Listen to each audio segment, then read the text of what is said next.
साथियों नमस्कार। पटना बिहार से मैं अमिताभ कुमार दास, आईपीएस 94 बैच, और आप देख रहे हैं मेरा अपना यूट्यूब चैनल दास बोले बिंदास। क्योंकि जब बुज़दिलों ने मुंह में दही जमा लिया हो तो दास का बिंदास बोलना जरूरी हो जाता है। साथियों, आज मैं यहाँ आया हूँ रूपेश सिंह के लिए इंसाफ मांगने। रूपेश सिंह की हत्या आज से 3 बरस पहले हुई थी और बिहार पुलिस के नकारापन की वजह से, छिछले अनुसंधान की वजह से, घटिया तफ्तीश की वजह से उसके सारे कथित हत्यारों को कल पटना कोर्ट ने बाइज्जत बरी कर दिया। अब ये वीडियो आखिर तक दिल थाम कर देखिए। साथियों, ये जो रूपेश सिंह थे ये पटना हवाई अड्डे पर इंडिगो एयरलाइंस के स्टेशन मैनेजर थे। आप जानते हैं साथियों कि इंडिगो जो है एक एयरलाइंस है, एक विमान सेवा है, प्राइवेट एयरलाइंस है, और किसी भी हवाई अड्डे के पर तमाम एयरलाइंस के एक मैनेजर रहते हैं, उनको स्टेशन मैनेजर कहा जाता है। और रूपेश सिंह इंडिगो एयरलाइंस के स्टेशन मैनेजर थे पटना में, जो है जयप्रकाश नारायण हवाई अड्डा उस पर।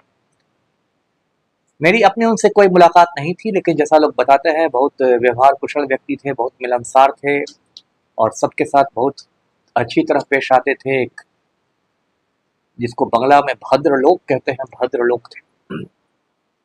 ये घटना है 12 जनवरी सन 2021 की। ड्यूटी खत्म करने के बाद शाम के समय ये जो रूपेश सिंह थे वो लौट रहे थे। उनका घर पटना के पुनाई चक में पड़ता है। पुनाई चक आप देख रहे होंगे, बेली रोड के पास है। पटना में शास्त्री नगर थाने में ये इलाका पड़ता है, पुनाई चक। जब वो घर के काफी करीब पहुंच गए थे, अचानक उनको घेरकर गोलियों से छलनी कर दिया गया और मौके पर ही उनकी मौत हो गई। तो इस तरह रूपेश सिंह का कत्ल कर दिया गया। उस समय ये मामला बहुत सुर्खियों में हुआ, काफी इस पर मीडिया ने हंगामा मचाया, काफी राष्ट्रीय सुर्खियों में भी ये आया, बिहार में भी इस पर बहुत राजनीति हुई। जो एक वरिष्ठ राम भक्त हैं और भाजपा के सांसद हैं राजीव प्रताप रूडी, उन्होंने एक्स पर ट्वीट किया। रूडी जी ने तो हो सकता है इसलिए ट्वीट किया हो क्योंकि रूपेश सिंह हो सकता है राजपूत हो और रूडी जी को अपने राजपूत वोट बैंक की चिंता सताने लगी हो, लेकिन उस समय उन्होंने भी ट्वीट किया और इस तरह बहुत सारा हंगामा हुआ। उसके बाद क्या हुआ कि पटना पुलिस ने चार्जशीट किया, लेकिन चार्जशीट के पहले सीनियर एसपी पटना ने एक प्रेस कॉन्फ्रेंस किया काफी धूम धड़ाके के साथ, और उस प्रेस कॉन्फ्रेंस में 4 लड़कों को मीडिया के सामने पेश किया गया। और पटना के सीनियर एसपी जो उस समय थे उन्होंने कहा कि रूपेश सिंह की हत्या से 2 महीने पहले यानी कि नवंबर 2020 में रूपेश सिंह के साथ एक रोड रेज का मामला हुआ था। अब आप कहेंगे कि रोड रेज क्या होता है? तो रोड मतलब आप जानते हैं सड़क, और रेज का मतलब होता है गुस्सा, जिसको एंगर भी कहते हैं। तो रोड रेज की घटना उसको कहते हैं जब आप सड़क में फंस जाते हैं ट्रैफिक की वजह से, या किसी ने आपकी गाड़ी को धक्का मार दिया, या किसी ने गाड़ी को साइड नहीं दिया, मतलब इन सब चीज़ों को लेकर जो आदमी में गुस्सा होता है, उसको लेके जो झगड़ा होता है, बकझक होती है, लपड़ थप्पड़ होता है, उसको रोड रेज कहते हैं। ये पूरी दुनिया की समस्या है, ऐसी बात नहीं कि कोई हिंदुस्तान की या सिर्फ पटना की समस्या है। तो पुलिस ने कहा कि रोड रेज का मामला हुआ था और रूपेश सिंह का झगड़ा एक ऋतुराज सिंह नाम के लड़का से हुआ था। उसमें कुछ लपड़ थप्पड़ भी हो गया था, कुछ बाती हुई थी, सब कुछ हुआ था। और उसके बाद ऋतुराज ने धमकी दी थी रूपेश सिंह को कि मैं आपको देख लूंगा। उसके बाद पटना पुलिस ने कहा कि ऋतुराज ने अपने साथियों के साथ मिलकर रूपेश सिंह की हत्या की योजना बनाई। उसके 3 साथी भी थे, एक का नाम था सौरभ, एक का नाम था छोटू और एक का नाम था आर्यन। और इन चारों लोगों ने मिलकर रूपेश सिंह को गोली मार दी और उनका काम तमाम कर दिया। इसके बाद तो समझिए एकदम बिहार पुलिस की जय जयकार से आसमान गूंजने लगा, हर तरफ जय जयकार होने लगी कि बिहार पुलिस ने इतनी जल्दी कांड का उद्भेदन कर दिया, ये हो गया वो हो गया। लगा कि बिहार पुलिस नहीं एकदम लंदन की स्कॉटलैंड यार्ड हो, चारों तरफ जय जयकार जय जयकार। मुझे लगता है कि जो पुलिस टीम थी जिसने इसका कथित उद्भेदन किया था उसको कुछ पुरस्कार, उस पुरस्कार की भी घोषणा कर दी पुलिस मुख्यालय ने और बहुत जय जयकार हुआ। पुलिस ने खुद से अपनी पीठ थपथपा ली, अपने मुंह में मिट्ठू बन गए पुलिस वाले, ये सब हुआ। उसके बाद पुलिस ने इस केस में चार्जशीट दाखिल किया, चार्जशीट जिसको हिंदी में आरोप पत्र कहते हैं, है ना साथियों। मैं आपको बता दूं ये कानूनी चीज है। कोई भी जब एफआईआर दर्ज होता है, प्राथमिकी दर्ज होती है, तो उसका एक फाइनल फॉर्म जाता है ना, मतलब उसका अंतिम अंजाम होता है फाइनल फॉर्म। अब वो यदि उसमें पुलिस को सबूत मिल जाते हैं पर्याप्त तो पुलिस उसमें चार्जशीट डालती है, आरोप पत्र। और यदि पुलिस को सबूत नहीं मिल पाते तो पुलिस उसमें फाइनल रिपोर्ट कर देती है। और वो फाइनल रिपोर्ट भी कई किस्म के होते हैं, जैसे एक होता है एफआरटी नो क्लू, मतलब कांड सत्य था लेकिन कोई सुराग नहीं मिला, उसको पुलिस की भाषा में सत्य सूत्रहीन कहते हैं। कोई होता है फाइनल रिपोर्ट इनसफिशिएंट एविडेंस, अपर्याप्त साक्ष्य। कोई होता है फाइनल रिपोर्ट कानून की भूल, कोई होता है फाइनल रिपोर्ट तथ्य की भूल, कोई होता है फाइनल रिपोर्ट नॉन कॉग, असंज्ञेय। इस तरह की बहुत सारे उसमें भी ये हैं, मैं आपको मोटा मोटी समझा रहा हूँ। तो पुलिस ने इसमें चार्जशीट दाखिल कर लिया थी चारों लड़कों के खिलाफ, और चार्जशीट भी छोटा मोटा नहीं, 350 पन्नों का चार्जशीट। उसके बाद इसमें वहाँ जो आसपास के सीसीटीवी फुटेज थे, सीसीटीवी फुटेज को भी खंगाला गया था, उनका भी जिक्र किया गया चार्जशीट में। बहुत सारी चीज़ें दी गई, लगभग 18-19 आपको गवाहों के नाम दिए गए, और पुलिस ने इन लोग को जेल भेज दिया, चार्जशीट कर दिया। पुलिस का काम खत्म, किस्सा हजम हो गया। अब मामला कोर्ट में आया, और कोर्ट में पटना के डिस्ट्रिक्ट कोर्ट में ये ट्रायल शुरू हुआ, इस केस की सुनवाई शुरू हुई।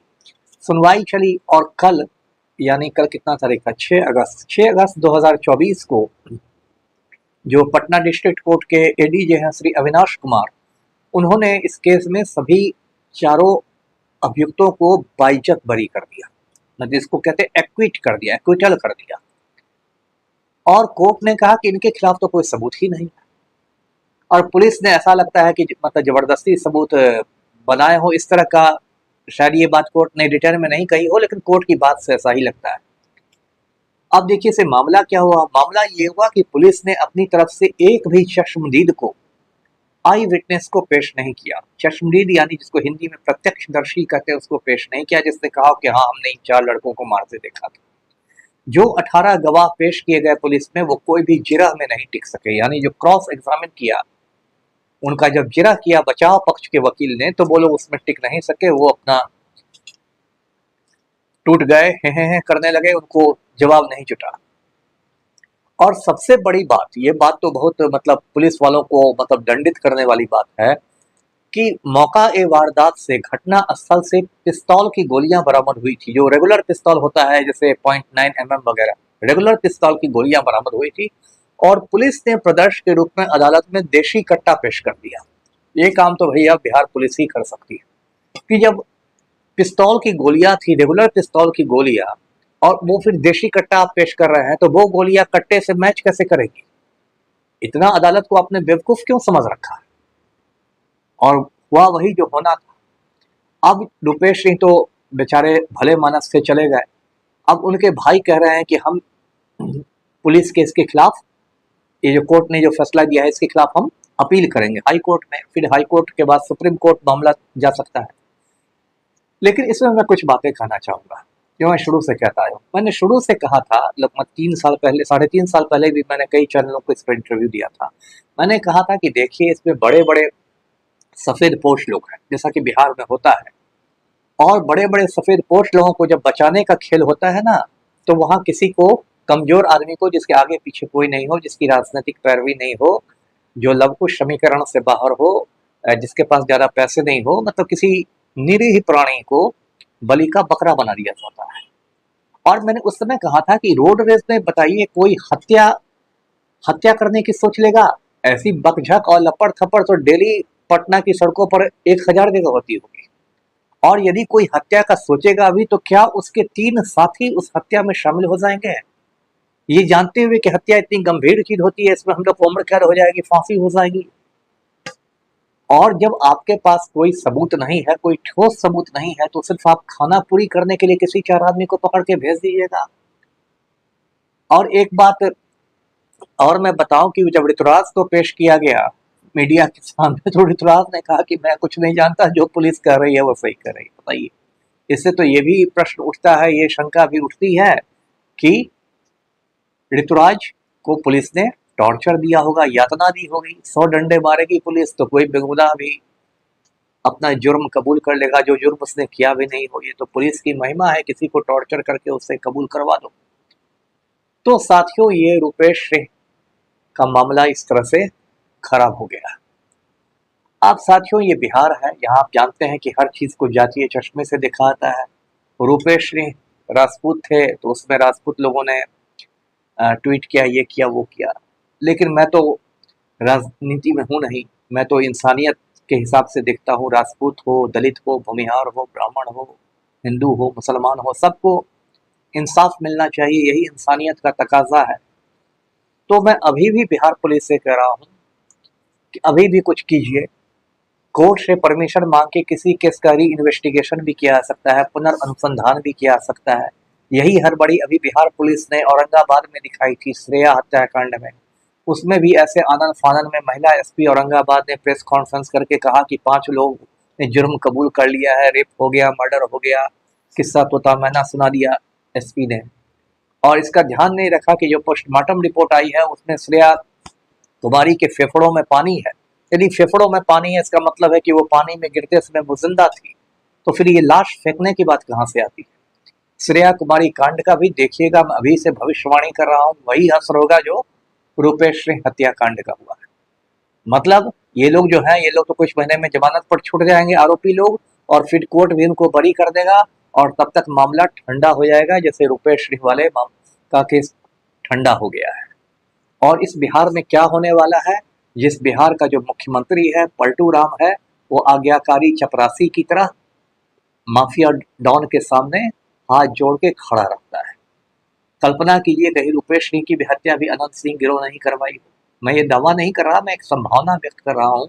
तो क्या बिहार पुलिस की औकात है अनंत सिंह से पूछताछ करने की या उसके गिरोह पर हाथ डालने की? ये हो ही नहीं सकता। लेकिन रूपेश सिंह को इंसाफ मिले, उसकी बीवी को इंसाफ मिले, बच्चों को इंसाफ मिले, मैं ये चाहता हूँ। वीडियो को लाइक कीजिए और चैनल को सब्सक्राइब कीजिए। धन्यवाद। जय हिंद।